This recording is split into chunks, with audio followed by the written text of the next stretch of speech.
Ready, Freddy, Save the Earth by Abby Klein. Chapter 8, Go Green.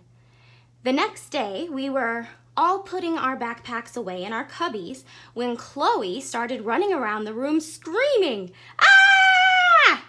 "Chloe," said Mrs. Whooshy, "what's wrong?" There's a worm in my cubby." Max started laughing hysterically. "Ha ha ha ha ha!" "Chloe, calm down," said Mrs. Whooshy. "It's not going to do anything to you."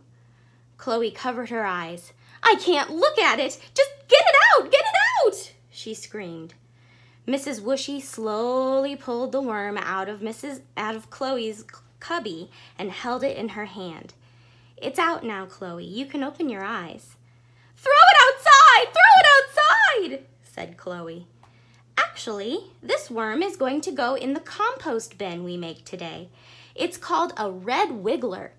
I got some last night. This little guy must have escaped from the jar I was keeping them in." "Can we make the compost bin right now?" asked Jessie. "Sure," said Mrs. Whooshy. "If you brought newspapers in today, please bring them over to the rug." We all got out the newspaper we had brought. Mrs. Whooshy carried a big plastic bin to the rug. "This is going to be our compost bin. I poked some holes in the lid. Does anybody know why?" "So that the worms have air to breathe," said Robbie. "That's right," said Mrs. Whooshy. "Now we have to line the bottom with damp paper shreds." "What do we do with the newspaper?" I asked. "That's going to be the worm bedding," said Mrs. Whooshy. "You all need to rip the paper into 1-inch wide strips." We all started ripping.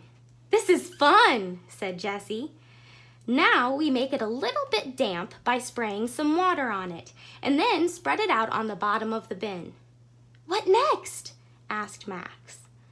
"We add some dead leaves, some grass clippings, and some food scraps like this banana peel, this orange rind, and these crushed eggshells." "But that's garbage," said Chloe. "Why are we putting stinky garbage in the bin?" "Because that's what the worms like to eat," said Mrs. Whooshy. Chloe held her nose.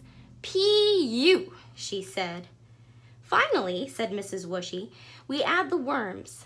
They like to be buried under the paper and food scraps, so we'll stick them under there." "Now what?" I asked. "Now the worms break down the rotting plants and food into a dark, rich soil that's good for planting." "That's amazing," said Jessie. "Now I think it's time to see who finished the Earth Day Challenge," said Mrs. Whooshy. "If you completed the list, then please go get it and bring it back to the rug." The whole class jumped up to get their papers. "Now let's see," said Mrs. Whooshy. "Who finished the challenge?" Everyone's hand shot up. I did, everyone shouted out. "Really?" asked Mrs. Whooshy. "Everyone completed everything on the list? Congratulations, that's fantastic. You are all amazing." "What do I win?" asked Chloe. "A pony?" "A pony?" said Max. "You're crazy." "I am not crazy. Besides, I wasn't talking to you," said Chloe. "I was talking to Mrs. Whooshy." "No, Chloe," said Mrs. Whooshy. "In this challenge, you don't win anything. The Earth does." "What do you mean?" "The Earth will be a better place because of you," said Mrs. Whooshy. "Oh," said Chloe, pouting. "I thought I won a prize." "Well, everybody does get a pin that says the green team." Mrs. Whooshy handed out the pins. "Cool," I said. "Can we put them on now?" asked Jessie. "Of course you can," said Mrs. Whooshy. "You should wear it proudly." I pinned mine to my shirt and smiled. "Remember," said Mrs. Whooshy, "we should take care of the Earth every day, not just on Earth Day. Now you all know lots of ways to protect our planet, and you can share them with your friends and family." "They are also simple," said Jessie. "Yeah," I said. "I thought the challenge was going to be really hard, but it was actually pretty easy." Like I said before, said Mrs. Whooshy, even little things add up to make the world a better place.